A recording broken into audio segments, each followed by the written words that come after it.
नमस्कार. कवी श्रीधर पंडित विरचित श्री हरिविजय हा ग्रंथ आपण वाचत आहोत. आज आपण 28व्या अध्यायाला सुरुवात करतो आहोत. 27व्या अध्यायात आपण पाहिलं की प्रद्युम्न शंभासुराचा वध करतो. प्रद्युम्न आणि रती यांचा विवाह होतो आणि ते दोघे द्वारकेत येतात. त्या दोघांना श्रीकृष्णासारखाच दिसणारा अनिरुद्ध नावाचा पुत्र होतो. शुक्ल पक्षात वाढणाऱ्या चंद्रासारखा अनिरुद्ध मोठा होत जातो. तो उदार, धैर्यवान आणि शूर असतो. शोणितपूर नावाच्या नगरात बाणासूर नावाचा दैत्य राज्य करत होता. तो बळीचा पुत्र होता आणि तो दैत्यांमधला इंद्र होता. शिवप्रसादामुळे त्याला सहस्र भुजा प्राप्त झाल्या होत्या आणि तो बलाढ्य झाला होता. तो रोज सहस्र कमळांनी शिवाची पूजा करत असे आणि विमानावर आरूढ होऊन शिवदर्शनासाठी जात असे. तो शिवाचा वरदपुत्र होता आणि तो सहस्रकर या नावाने ओळखला जात होता. रावणाप्रमाणे तो प्रतापी होता आणि बलाने उन्मत्त झाला होता. त्याच्या पोटी एका सुंदर कन्येने जन्म घेतला होता. तिचं नाव उषा होतं आणि ती चतुर, पद्मनेत्री आणि सुवर्णवर्णी होती. तिच्या प्राणसखीचं नाव चित्ररेखा होतं. उषा आपल्या या मैत्रिणीसोबत अंबिकेची पूजा करायला शिवलोकात जात असे. एकदा शिव आणि पार्वती सारीपाट खेळत असताना उषा तिथे पोचली आणि त्यांच्यासमोर हात जोडून उभी राहिली. त्यावेळी तिच्या मनात विचार चालला होता की ह्या दोघांप्रमाणे मी माझ्या पतीबरोबर सारीपाट कधी खेळेन. खरंच पतीशिवाय जगणं व्यर्थ आहे. विचारात मग्न असलेल्या उषेच्या श्वासोश्वासामुळे तिच्या मनात काय चाललं आहे हे पार्वतीला कळलं. पार्वतीने तिला सांगितलं की वैशाख शुद्ध द्वादशीला जो दिव्य पुरुष तुझ्या स्वप्नात येईल तो तुझा वर असेल. उषेने पार्वतीला नमस्कार केला आणि ती आनंदाने आपल्या नगरात परत आली. उषा परत आली आणि बाणासूर हिमालयावर पोचला. त्याने शंकराची नाना विशेषणांनी स्तुती केली. त्याच्या स्तुतीमुळे प्रसन्न झालेल्या शंकरांनी बाणासुराला वर माग असं सांगितलं. त्यावर बाणासुराने शंकराजवळ वर मागितला की मला माझ्या भुजांचा भार वाटतो. त्या भुजांचं सार्थक होईल असा झुंजार प्रतिस्पर्धी माझ्यासमोर यावा. शंकराने बाणासुराला सांगितलं की तू असा वर कसा मागितलास. कर्मानुसारच बुद्धी काम करते हेच खरं. जो वीर तुझ्या रथासमोर आल्यानंतर तुझ्या रथाचा ध्वज मोडून पडेल तो वीर तुझ्याबरोबर युद्ध करेल. नगरात परत आल्यावर बाणासुराने आपल्या प्रधानाला शिवाने दिलेल्या वराबद्दल सांगितलं. तेव्हा प्रधान बाणासुराला म्हणाला की हा वर तर आत्मघात करणाराच वर आहे. आपल्या सदनाला आपल्याच हाताने आग लावण्यासारखं हे आहे. आपला पती कोण असेल या चिंतेमध्ये बाणासुराची कन्या उषा बुडून गेली होती. वैशाख शुद्ध द्वादशीचा दिवस आला. उषेने आपलं मंदिर शृंगारलं. तिने दिव्य अलंकाराने वस्त्र परिधान केली आणि ती तिच्या दिव्य मंचकावर निद्राधीन झाली. त्यावेळी तिने स्वप्न पाहिलं की एक मदनाप्रमाणे दिव्य पुरुष तिच्याजवळ आला आणि त्याने तिच्याबरोबर संभोग केला. हे सारं प्रत्यक्षच घडतं आहे असं उषाला वाटलं. ती त्याच्याशी रत होऊन बोलत होती आणि तिचं हे बोलणं तिची प्राणसखी चित्ररेखा ऐकत होती.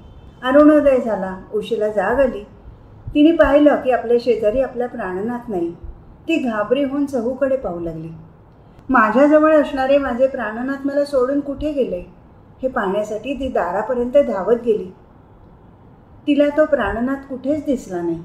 ती आपल्या मैत्रिणीला म्हणाली की आता मी काय करू. चित्ररेखेने तिला विचारलं की काय झालं ते तर मला सांग. उषेने स्वप्नात जे अनुभवलं होतं ते सांगितलं आणि ती चित्ररेखेला म्हणाली की असा परमचतुर सुकुमार कुठे गेला. तो म्हणजे दुसरा मदनच होता. त्याला परत कधी पाहीन असं मला झालं आहे. बोलता बोलताच उषा मूर्छा येऊन पडली. चित्ररेखाने तिच्यावर शीतल उपचार करून तिला सावध केलं. मग ती उषेला म्हणाली की ह्या त्रिभुवनातल्या वीरपुरुषांची चित्र मी भिंतीवर काढते. त्यापैकी तुझा प्राणसखा कोण आहे ते तू मला सांग. नारदांच्या कृपेमुळे मला त्रिभुवनाचं ज्ञान आहे. मी तुझ्या प्राणसख्याला तुझ्याजवळ घेऊन येईन. मग चित्ररेखेने सुंदर चित्रशाळा तयार केली. भिंतीवर मोत्याचा लेप दिला आणि त्या घोटून तयार केल्या. 7 रंगाची पात्र भरून तयार केली.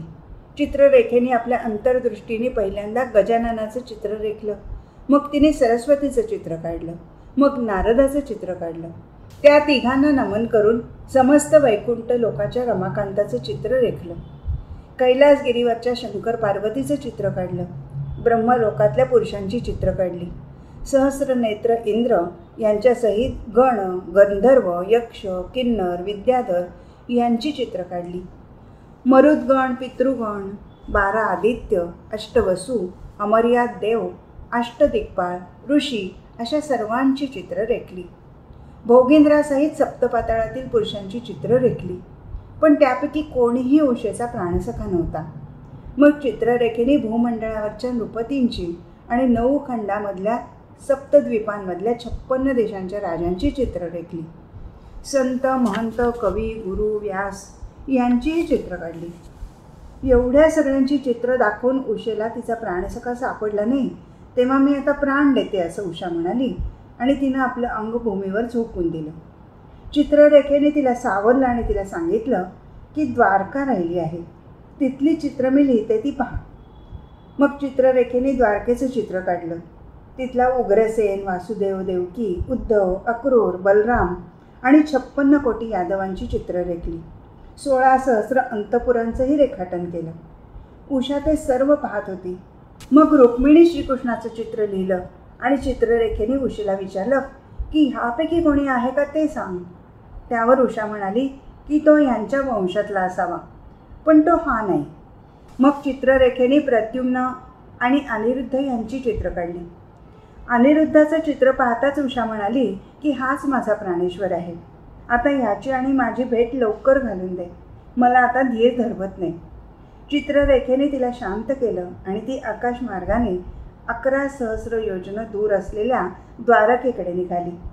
वाटेत तिला नारद भेटले. त्यांना तिने नमस्कार केला आणि सर्व वृत्तांत सांगितला. द्वारकेभोवती सुदर्शन चक्र फिरत असल्यामुळे द्वारकेत प्रवेश करता येणं शक्य नव्हतं आणि त्यामुळे अनिरुद्धाला तिथून घेऊन जाणं अशक्यच होतं. नारदांना ही गोष्ट माहीत असल्यामुळे ते चित्ररेखेला म्हणाले की द्वारकेत प्रवेश करताना तू माझं स्मरण कर, म्हणजे सुदर्शन चक्र तुला वाट देईल. त्यांनी तिला मोहन मंत्र दिला आणि तिला म्हणाले की ह्या मंत्राने तू अनिरुद्धावर मोहन घाल आणि त्याला मंचकासह उचलून शोणितपुरात घेऊन जा. चित्ररेखेने नारदाची आज्ञा घेतली आणि ती द्वारकेच्या दिशेने निघाली.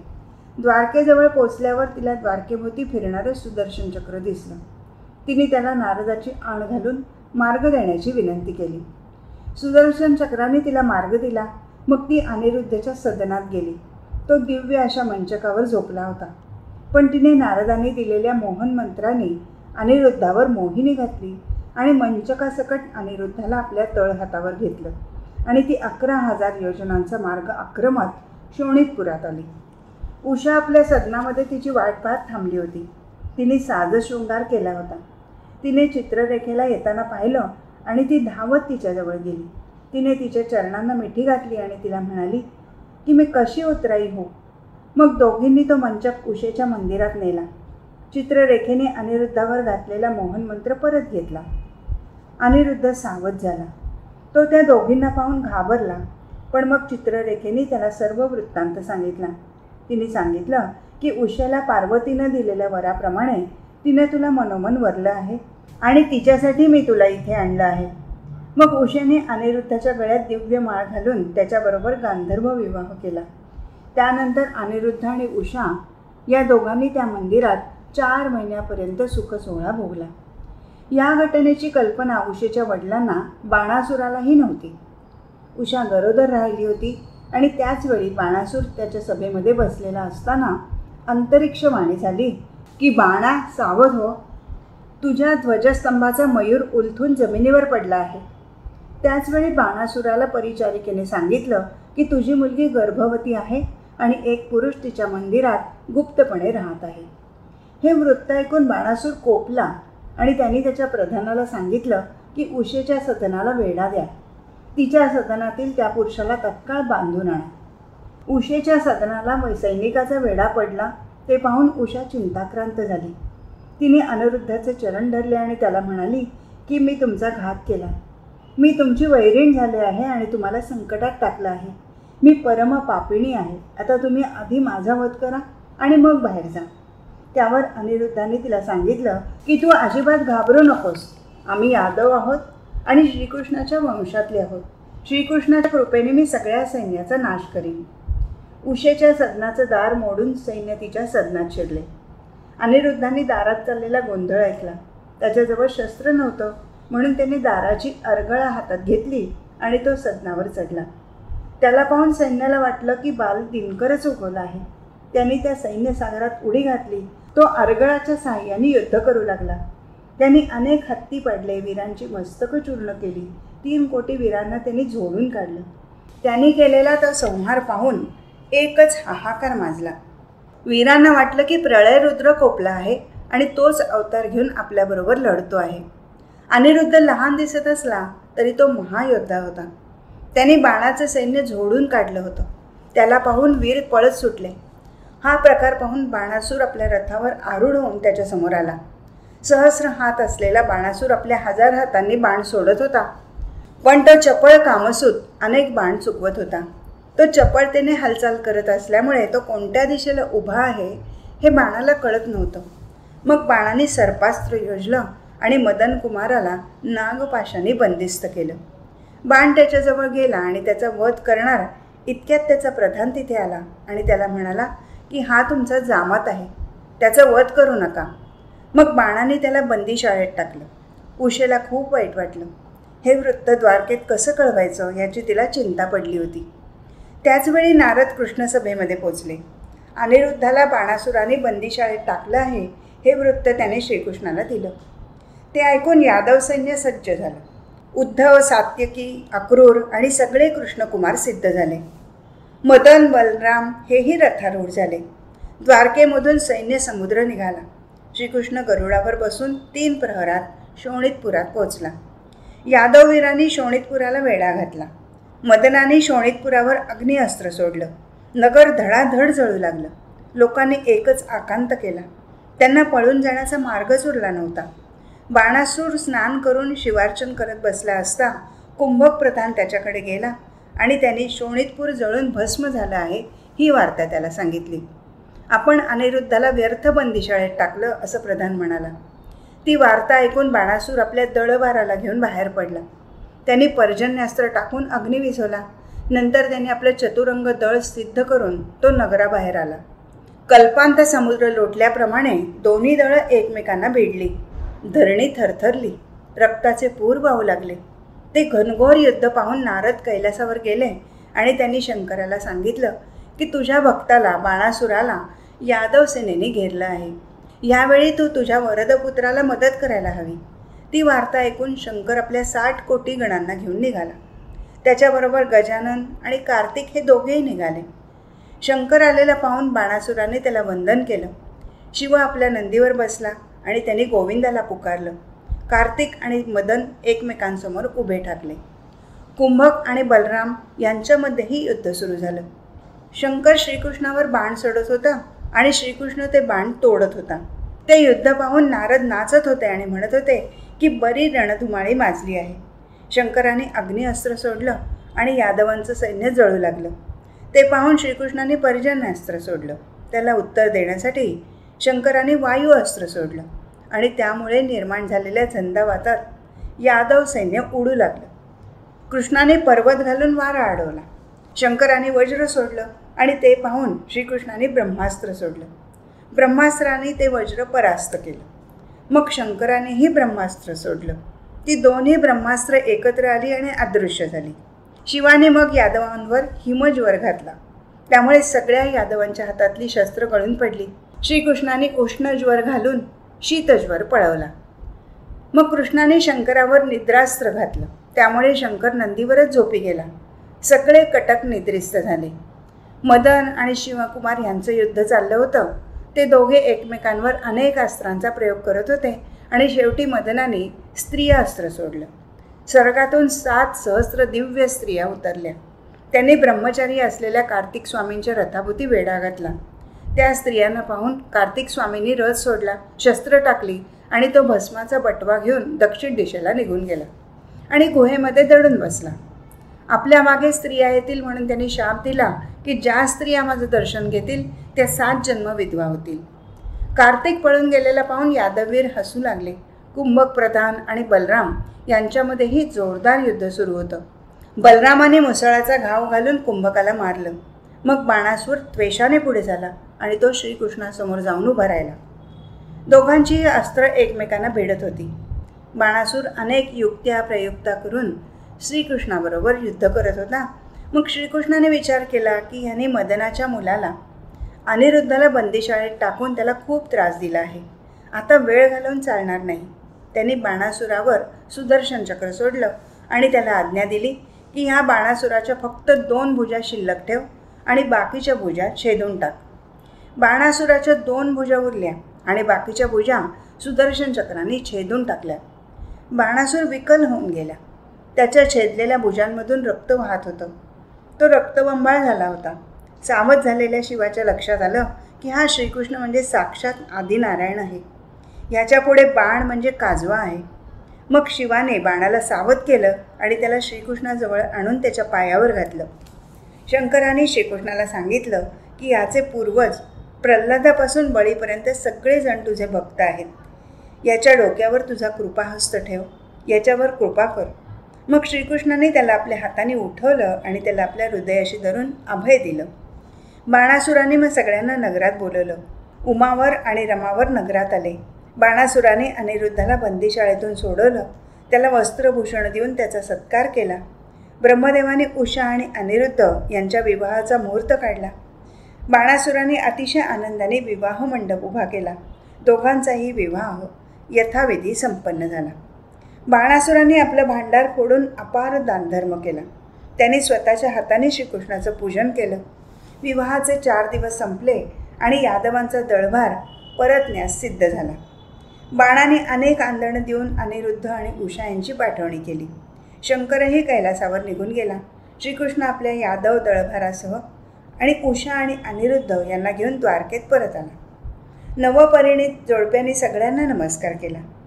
हरिविजय ग्रंथ म्हणजे मेरू पर्वत आहे. नाना दृष्टांत रत्नांनी तो सजलेला आहे. वैकुंठपती माधव स्वतः या ग्रंथात वास करतो असं सांगून कवी श्रीधरांनी श्री हरिविजय ग्रंथाचा 28वा अध्याय पूर्ण केला आहे. अध्याय 29. 28व्या अध्यायात उषा आणि अनिरुद्ध यांचा विवाह, बाणासूर आणि श्रीकृष्ण यांचं युद्ध यांचं वर्णन आलं आहे. 29व्या अध्यायाची सुरुवात करताना कवी श्रीधर म्हणतात की या त्रिभुवनात जे जे मायाविकार दिसतात ते नाशिवंत आहेत, पण हरीचे पाय हे निर्भय स्थान आहे. म्हणूनच अच्युत चरणांची उपासना करणं हे पूर्णपणे निर्भय आणि सगळ्या दुःखांचा नाश करणारं आहे. कालयवनाच्या राज्यामध्ये कपिला नावाच्या एका नगरीमध्ये सुदामदेव नावाचा ब्राह्मण राहत होता. हा ब्राह्मण अत्यंत दरिद्री होता. त्याच्या घरी मूठभर धान्याचा सुद्धा संग्रह नव्हता. तो कोरांना भिक्षा मागून आणत असे आणि त्या भिक्षेचे 5 भाग करून त्याचा योग्य विनिमय करत असे. कोणी ब्रह्मचारी, उपवासी, निराहार करणारा नाही ना हे पाहून मग दुसऱ्या प्रहरी सुदामदेव भोजन करत असे. दुसऱ्या दिवसासाठी मूठभर धान्यही शिल्लक राहत नसे. त्याची मुलं उपाशी राहत असत. सुदामदेवाची पत्नी ही पतिव्रता होती. दोघेही गृहस्थाश्रम धर्म कसोशीने पाळत असत. कवी श्रीधरांनी या निमित्ताने विवाहित स्त्री कशी नसावी याचं वर्णन केलं आहे. सुदामदेवाची गृहिणी मात्र परमपवित्र आणि सर्व गुण संपन्न होती. ती आपल्या दरिद्री पतीची कधीही निंदा करत नसे आणि त्याच्या आज्ञेचं उल्लंघन करत नसे. अशा रीतीने सुदामदेवाचा दरिद्री संसार कसा बसा रेटला जात होता आणि त्यात दुष्काळ पडला. लोक ते नगर सोडून निघून गेले. सुदामदेवाला आता कोरान्न भिक्षा मिळणंही कठीण झालं. त्याची मुलंही अन्ना वाचून तडफडत होती. आपल्या मुलांची ती अवस्था पाहून सुदामदेवाची पत्नी त्याला म्हणाली की मला माहेर असतं तर मी मुलांना माहेरी तरी धाडलं असतं, पण ते शक्य नाही. तुम्ही मात्र एक करू शकता. तुमचा बालमित्र द्वारकाधीश आहे. त्याची तुमच्यावर विशेष प्रीती होती. सुदामदेवाच्या पत्नीने श्रीकृष्णाची आठवण करून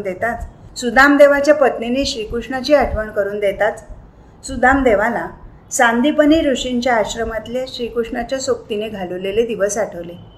सुदामदेवाची पत्नी त्याला म्हणाली की तुम्ही त्याच्या दर्शनाला का जात नाही.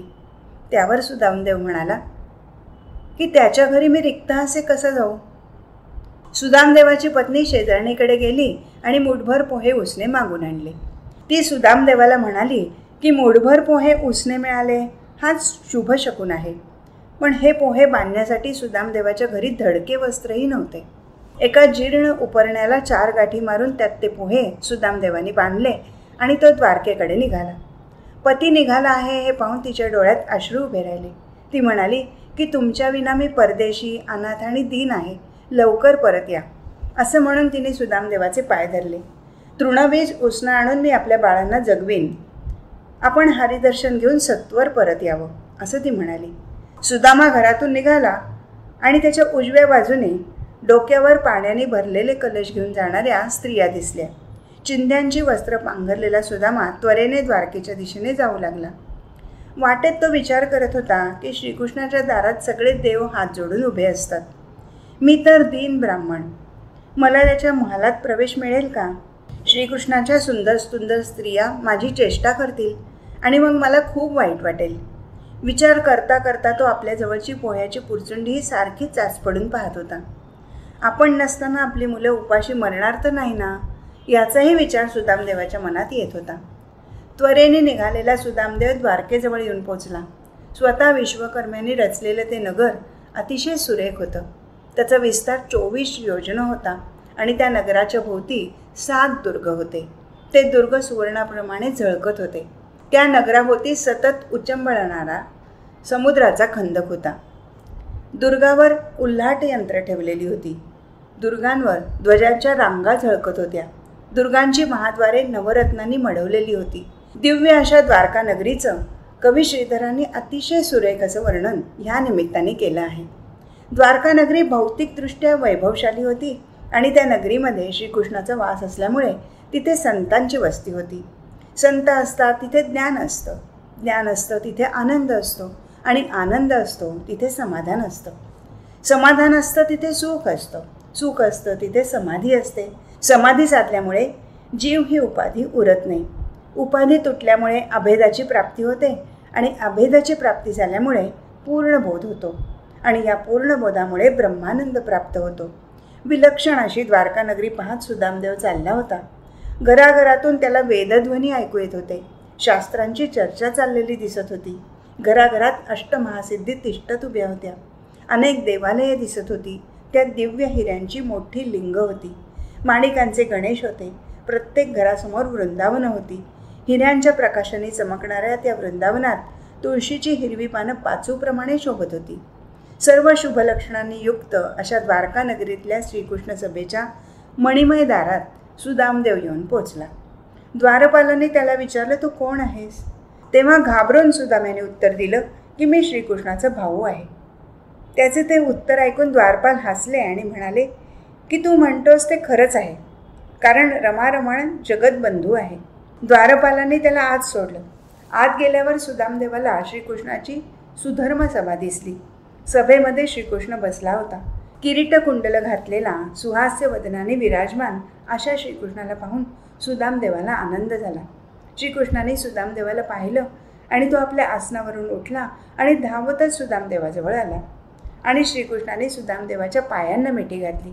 सुदामदेवाने त्याचे दोन्ही हात धरून त्याला आलिंगन दिलं. दोघांच्या नेत्रातून प्रेमाश्रू वाहू लागले.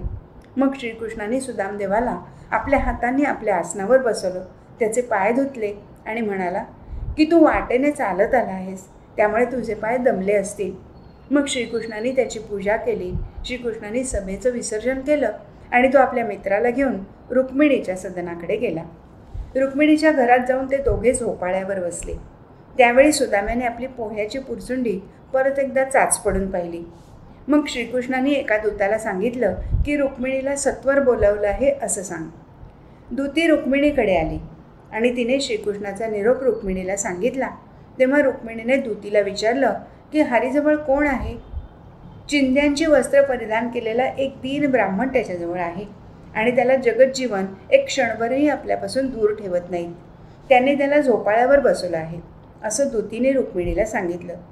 दूतीचं बोलणं ऐकून रुक्मिणी लगेचच श्रीकृष्णाकडे गेली. तिने श्रीकृष्णाला नमस्कार केला आणि त्या ब्राह्मणालाही वंदन केलं. सुदामदेवाने तिला आशीर्वाद दिला.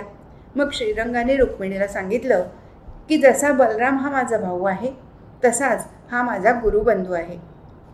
त्यावर रुक्मिणी म्हणाली की हा आपला गुरुबंधू आहे, यात काही शंकाच नाही. पण हे रत्न आजपर्यंत तुम्ही कुठे लपवून ठेवलं होतं? श्रीकृष्णाने रुक्मिणीला सांगितलं की आपल्या हाताने आता त्याचं पूजन करूया. रुक्मिणीला आश्चर्य वाटलं. ती म्हणाली की द्वारपालांनी याची पूजा केली असेलच. पण श्रीकृष्णाने तिला सांगितलं की आता विनोद करू नकोस. मग रुक्मिणीने श्रीकृष्णाच्या त्या मित्राचे पाय पाण्याने धुतले. ती त्याला म्हणाली की आपण लहानपणी गुरे राखताना रानावनात हिंडला असाल, त्यामुळे तुमच्या टाचा उरल्या असतील. मग नाव्याला बोलवून त्याचं शश्मू कर्म करवलं. त्याला नेसायला उत्तम वस्त्र दिली. त्याची चिंध्यांची वस्त्र उचलून नीट ठेवून दे असं श्रीकृष्णाने रुक्मिणीला सांगितलं. मग सगळ्या यादवांना श्रीकृष्णाने भोजनाला बोलवलं. 16,000 गोपी नारीही बोलवल्या. त्या ब्राह्मणाची वार्ता तोपर्यंत घरोघरी पोचली होती. सगळ्यांनाच आश्चर्य वाटत होतं. सगळेजण रुक्मिणीच्या सदनात जमा झाले. सगळ्या 16,000 नारीने त्या ब्राह्मणाला नमस्कार केले. आशीर्वाद देऊन देऊन सुदामदेव दमला. या सगळ्या जणी सुदामदेवाला म्हणाल्या की आमच्यासाठी कंचुक्या आणा. काही जणी म्हणाल्या की यांनी फुकाचा आशीर्वाद दिला, हे कंचुक्या कसले देतील. 56 कोटी यादवांसहित श्रीकृष्ण भोजनाला बसला. रुक्मिणी सगळ्यांना वाढत होती. असं वाटत होतं की वीज तडपते आहे. आसात चक्र फिरावं तसं रुक्मिणी वाढप करत होती. तिचे चुडे झळकत होते आणि त्याचा उजेड सर्वांवर पडत होता. देवांनाही दुर्लभ असं ते अन्न होतं, कारण रुक्मिणी स्वतः ते वाढत होती. भोजन झाल्यावर सगळ्यांना 13 गुणी विडे देण्यात आले. मग श्रीकृष्णाने सुदामदेवाला विचारलं की आमच्यासाठी वहिनीने काय धाडलं आहे. श्रीकृष्णाच्या अष्टनायिका सभोवती उभ्या होत्या. सुदामदेवानी कसलं गाठोडं आणलं आहे याची त्यांना उत्सुकता होती. सुदामदेवाने श्रीकृष्णाला गाठोडं दिलं आणि श्रीकृष्णाने ते स्वतःच्या हाताने सोडलं. त्यात असलेल्या पोह्याचा एक घास श्रीकृष्णाने घेतला. दुसरा घास घेणार इतक्यात रुक्मिणीने श्रीकृष्णाचा हात धरला आणि त्याला म्हणाली की आम्हालाही हा प्रसाद द्या. सत्यभामा म्हणाली की आम्ही 16,000 जणी आहोत, आम्हाला हे पोहे पुरणार नाहीत. कालिंदी म्हणाली की ते जमलं नाही तरी चालेल, पण कंचुक्याचा विचार नक्की करा. जांबुवंती म्हणाली की चिंध्यांचे तुकडे करून सगळ्या जणी घ्या. लक्ष्मणा म्हणाली की तुम्ही सगळ्यांना कुंकू द्या. मित्रविंदा म्हणाली की आजचा दिवस जाऊ दे, पण उद्या मात्र तुम्ही चोळ्या जरूर आणा. याज्ञजिती म्हणाली की तुमचं गाठोडं माझ्याजवळ ठेवायला द्या. मद्रावती म्हणाली की धोत्राच्या चिंध्या करून त्या घेऊन जातील. खूणगाठ देऊन ते गाठोडे तुम्ही माझ्याजवळ द्या. रेवती श्रीकृष्णाला म्हणाली की या गाठोड्यावर खूणमुद्रा करून आपल्या बंधूंचीही ठेव जतन करून ठेवा. त्या सगळ्यांचं बोलणं ऐकून श्रीकृष्णाला हसू आलं. त्यांनी ते गाठोडं बांधलं आणि रुक्मिणीच्या स्वाधीन केलं. सत्यभामेने श्रीकृष्णाला विचारलं की तुम्ही तंतू मोजून ठेवले आहेत का. श्रीकृष्ण स्त्रियांच्या या बोलण्यामुळे सुदामदेव लज्जित झाला होता आणि तो मान खाली घालून बसला होता. त्याने कोणालाही उत्तर दिलं नाही. श्रीकृष्ण सत्यभामेला उद्देशून म्हणाला की किती चेष्टा कराल, हा बलरामापेक्षाही अधिक जवळचा असा माझा बंधू आहे. मग श्रीकृष्ण सुदामदेवाला घेऊन सभेमध्ये बसला. सभा संपल्यावर श्रीकृष्ण सुदामदेवाला घेऊन आपल्या मंदिरात गेला. त्याने त्याला मंचकावर निजवलं आणि आपल्या हाताने त्याचे हातपाय चेपू लागला. श्रीवत्स लांछन मिरवणाऱ्या श्रीकृष्णाने ब्राह्मणाचे पाय आपल्या हाताने हृदयाजवळ धरले. श्रीधर कवींनी इथे ब्राह्मण सेवेचं पुण्य कसं मिळतं हे सांगितलं आहे. ब्राह्मणाचा अपमान कधी करू नये असं सांगितलं आहे. ब्राह्मणाला पाहून ज्याचं मन विटतं तो श्रीहरीचा वैरी असतो. विष्णू भक्ताने शिवाची निंदा करू नये आणि शिवभक्ताने विष्णूची निंदा करू नये. सुदामदेवाने हरीचे हात धरले आणि त्याला म्हणाला की तू जगद्गुरू आहेस, तू माझे पाय चेपावेस हे मला बरं वाटत नाही. मग श्रीकृष्ण रुक्मिणीच्या सदनी गेला, पण त्याला झोप येईना. तो रुक्मिणीला म्हणाला की सुदाम्याचं कुटुंब उपाशी आहे, मला काहीतरी केलं पाहिजे. मग श्रीकृष्ण उठला आणि विश्वकर्म्याला आज्ञा केली की द्वारकापुरीप्रमाणे सुंदर अशी सुदामपुरी कर. तिथे सर्व प्रकारची संपदा भर आणि रात्रीच परत ये. विश्वकर्म्यांनी सुंदर अशी सुवर्णनगरी रचली. त्यानंतर श्रीकृष्णाने सुदाम्याला आपल्याजवळच ठेवून घेतलं. सुदामा 1 महिना तिथे राहिला. श्रीकृष्णाने त्याला घरोघरी नेलं आणि पाहुणचार करवला. श्रीकृष्णाच्या सगळ्या नारी नित्य सोहळा करत होत्या, पण सुदाम्याला मात्र आपल्या कुटुंबाची चिंता सतावत होती. मग त्याने हरीला विनंती केली की आता मला आज्ञा द्यावी. हरी सुदाम्याला म्हणाला की तू आता अवश्य जा, पण जातानाही सारी वस्त्र काढून ठेव आणि अलंकार उतरवून ठेव. श्रीकृष्णाने सुदाम्याला त्याची चिंध्या झालेली वस्त्र परत केली आणि मग सुदाम्याने पूर्वीची ती जीर्ण वस्त्र परत परिधान केली. श्रीकृष्णाने दिलेली वस्त्र आणि अलंकार उतरवून ठेवले. तो मनोमन विचार करू लागला की माझं नशीबच फुटकं आहे. त्याला हरी तरी काय करणार. चिंध्यांचे भार लिहिलेल्या सुदामदेवाची श्रीकृष्णाने बोळवण केली. सुदामदेव सद्गदित होऊन श्रीकृष्णाला म्हणाला की आता मी निघतो. साश्रू नयनाने त्याने श्रीकृष्णाला पाहिलं आणि तो वेगाने परत निघाला. एक पूर्ण मास लोटला आहे. माझ्या कुटुंबाचं काय झालं असेल काही कळत नाही. तो आपल्या नगराजवळ पोचला तेव्हा त्याला वाटलं की हे काय, मी परत द्वारकेत तर नाही ना आलो. मी वाट चुकलो आणि परत द्वारकेतच आलो असं सुदामदेवाला वाटत होतं. एवढ्यात गावातून आलेल्या लोकांना त्याने विचारलं की या गावाचं नाव काय. लोक म्हणाले की ही तर सुदामपुरी आहे. सुदामदेवाला वाटलं की हे लोक माझी चेष्टा करतायत. समोरून येणाऱ्या गोरक्षाला सुदामेने विचारलं की ही खिल्लारं कोणाची आहेत. तेव्हा त्याने उत्तर दिलं की सुदामदेवाची. सुदामदेव स्तब्ध होऊन सगळीकडे पाहू लागला. समोरून दळभार घेऊन प्रधान आला. त्यांना पाहून सुदामदेव घाबरला. तो मनात विचार करू लागला की ह्या ठिकाणी तर माझी झोपडी होती. माझ्या कुटुंबाचं काय झालं काही कळत नाही. ती कोणी मोडून तर टाकली नसेल. माझी बाळं महादुष्काळामुळे बहुधा मृत्युमुखी पडली. प्रधान त्याच्याजवळ आला आणि सुदामदेवाला दिव्य देह प्राप्त झाला. तो सुलक्षणी असा नृपवर दिसू लागला. प्रधानाने त्याच्या अंगावर दिव्य वस्त्र आणि अलंकार घातले. त्याला हत्तीवर बसवलं. त्याच्या मागून पुढून दळभार चालला होता. वाद्य वाजत होती. समस्त प्रजा त्याला नमस्कार करत होती. तो त्याच्या घराजवळ पोचला. त्याने त्याच्या पुत्रांना पाहिलं. त्यांनीही अतिसुंदर वस्त्र परिधान केली होती. सुदामदेवाला मनोमन आनंद झाला. त्याच्या लक्षात आलं की ही सारी श्रीकृष्णाचीच कृपा आहे. समोरून त्याची पत्नी आली. तिने सुदाम्यावरून निंब लोण उतरवलं आणि नमस्कार केला. प्रधानाने मुहूर्त पाहून सुदामदेवाला सिंहासनावर बसवलं. लोखंडाला परिसस्पर्श झाल्यावर त्याचं जसं सोनं होतं तसं सुदाम्याचं झालं होतं. सुदाम्याने दिलेले मुठभर पोहे खाऊन श्रीकृष्णाने त्याला इंद्रपद तुल्य राज्य दिलं होतं. कवी श्रीधर म्हणतात की हा हरिविजय ग्रंथ म्हणजेच द्वारकापूर आहे आणि रुक्मिणीसहित यादवेंद्र इथे नांदतो आहे. नाना दृष्टांत म्हणजेच यादवभार आहेत. अशा या हरिविजय ग्रंथाचं वाचन प्रेमळ भक्तांनी सदा करावं असं सांगून श्रीधरांनी 29वा अध्याय पूर्ण केला आहे. आज इथेच थांबू. हरिओम तत्सत.